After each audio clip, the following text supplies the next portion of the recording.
Gather around for day 4, good boys and girls. Today we're doing something different. We're gonna be reading a story called The Little Matchstick Girl. Most terribly cold it was. It snowed and was nearly quite dark. An evening. The last evening of the year. In this cold and darkness, there went along the street a poor little girl, bareheaded and with naked feet. When she left home, she had slippers on, it is true, but what was the good of that? They were very large slippers, which her mother had hitherto worn. So large were they, and the poor little thing lost them as she scuffled away across the street because of 2 carriages that rolled by dreadfully fast. One slipper was nowhere to be found. The other had been laid hold of by an urchin, a thief back in the days, and off he ran with it. He thought it would do capitally for a cradle when he some day or other should have children himself. So the little maiden walked on with her tiny naked feet that were quite red and blue from cold. She carried a quantity of matches in an old apron, and she held a bundle of them in her hand. Nobody had bought anything of her the whole livelong day. No one had given her a single farthing. She crept along, trembling with cold and hunger, a very picture of sorrow, the poor little thing. The flakes of snow covered her long, fair hair, which fell in beautiful curls around her neck. But of that, of course, she never once now thought. From all the windows the candles were gleaming, and it smelt so deliciously of roast goose. For you know it was New Year's Eve, yes, of that she thought. In a corner formed by 2 houses, of which one advanced more than the other, she seated herself down and cowered together. Her little feet she had drawn close up to her, but she grew colder and colder, and to go home she did not venture, for she had not sold any matches and could not bring a farthing of money. From her father she would certainly get blows, and at home it was cold too, for above her she had only the roof, through which the wind whistled, even though the largest cracks were stopped up with straw and rags. Her little hands were almost numbed with cold.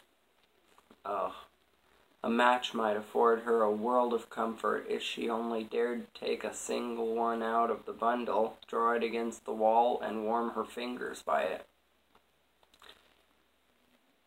She drew one out. How it blazed, how it burnt! It was a warm, bright flame like a candle, as she held her hands over it. It was a wonderful light. It seemed really to the little maiden as though she were sitting before a large iron stove with burnishing brass feet and a brass ornament at top. The fire burned with such blessed influence. It warmed so delightfully.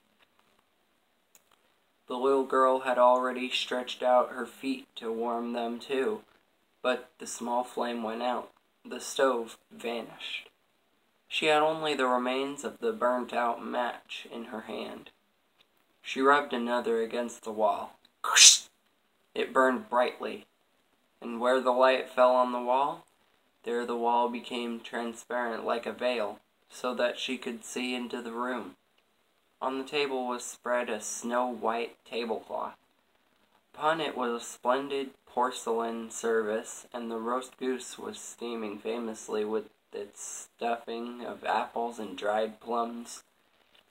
And what was more capital to behold was the goose hopped down from the dish, reeled around on the floor with knife and fork in its breast, till it came up to the poor little girl, when the match went out, and nothing but the thick, cold, damp wall was left behind. She lit another match. Now there she was still under the most magnificent Christmas tree. It was still larger and more decorated than the one which she had seen through the glass door in the rich merchant's house. Thousands of lights were burning on the green branches, and gaily colored pictures, such as she had seen in the shop windows, looked down upon her. The little maiden stretched out her hands towards them when the match went out, as did the lights of the Christmas tree. "Someone is just dead," said the little girl, for her old grandmother, the only person who had loved her and who was now no more, had told her that when a star falls, a soul ascends to God. She drew another match against the wall.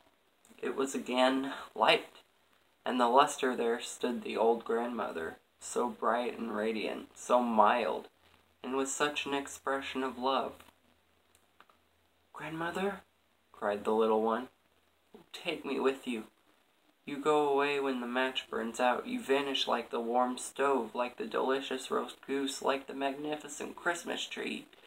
And she rubbed the whole bundle of matches quickly against the wall, for she wanted to be quite sure of keeping her grandmother near her. And the matches gave such a brilliant light that it was brighter than at noonday. Never formerly had the grandmother been so beautiful and so tall. She took the little maiden on her arm, and both flew in the brightness and in joy so high, so very high. And then above was neither cold nor hunger nor anxiety. They were with God. But in the corner, all the cold hour of dawn, sat the poor little girl, with rosy cheeks and with a smiling mouth, leaning against the wall, frozen to death on the last evening of the old year.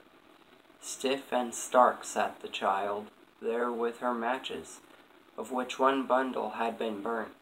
She wanted to warm herself, people said. No one had the slightest suspicion of what beautiful things she had seen. No one ever dreamed of the splendor in which, with her grandmother, she had entered on the joys of a new year. Thanks so much for listening, and I'll see you next time. Bye.